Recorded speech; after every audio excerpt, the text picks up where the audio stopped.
Këta i deshifruan të gjithë dhe thrasin ata të ambasadës bullgare. Ja thonë? Po, i thotë se keni një grup në filan vend, në filan orë kështë notur këtu. Dhe nesër takimi do t'jetë dhe gjetë në kapën ata. Do në kim filmi për Bullgarinë? Po. Dhe shqiptari ishte kim filmi për... Po, ne nuk na kanë dhënë asnjë gjë. Të them dhe një gjë të thjeshtë fare, sepse ka shumë argumente që s'është kim filmi. Më lejo dhe një gjë të thjeshtë fare. Në shkollën Gjergjinski në Moskë, ku përgatiten kuadrot të shërbimit sekret, kanë mbaruar dhe disa oficerë, tani nuk janë ata, pjesa me madhe kam vdekur. Sa shqiptarë mbaruar në tje? Po, nuk e them do të me... Po, relativisht i madh, thumëri? Jo, i madh, jo. Do të kënë qenë fjalla vjen, themun 20-30, jo më shumë. Kaq. Kaq, Kaq. Po? Dhe, midis tjera në dy nga ta që më kam respektuar për kulturën që kishin, midis tjera më ka thënë Perla Çavushi.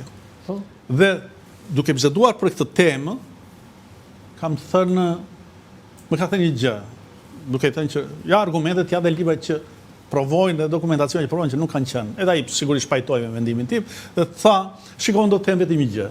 Në shkolla tjetër, kanë qenë të rritur, atje kanë qenë nga 24-25 vjeç kur kanë shkuar, tha, këto shërbime sekrete në shkollat e tyre kanë disa dispensa, libra të praktikave të ndryshme, të ngjarjeve të ndryshme, që ja u japin studentëve edhe për kulturë të përgjithshme, çfarë ka ndodhur dhe si janë kanë marrë zgjidhje çështje delikate.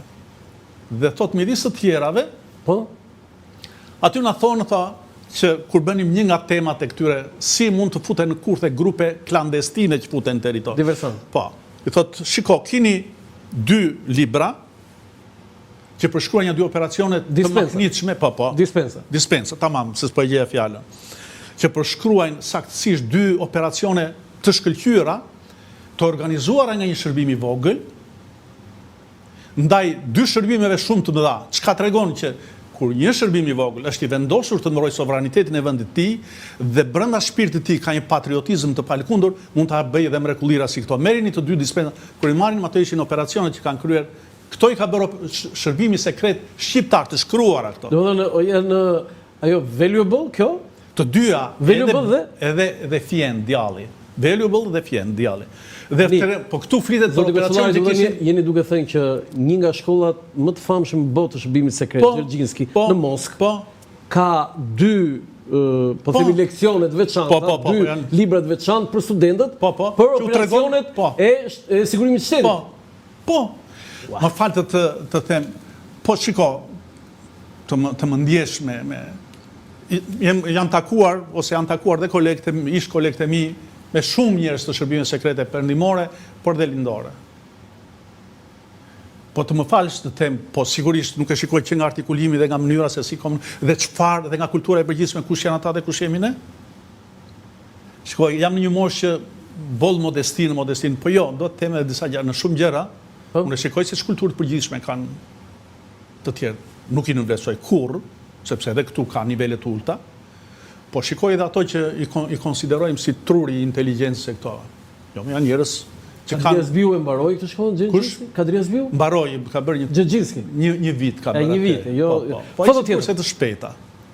Foto tjetër. Tani, 2 instruktorë shqiptarë që ndihmuan përgatitjen e agentëve britanikë, Ihsan Toptani, Jani Diloj. Ihsan Toptani ishte gazetar i BBC-s, Po. Dhe ata e kanë përdorur për nevoja që kishin në shërbimin sekret britanik, jo diversant.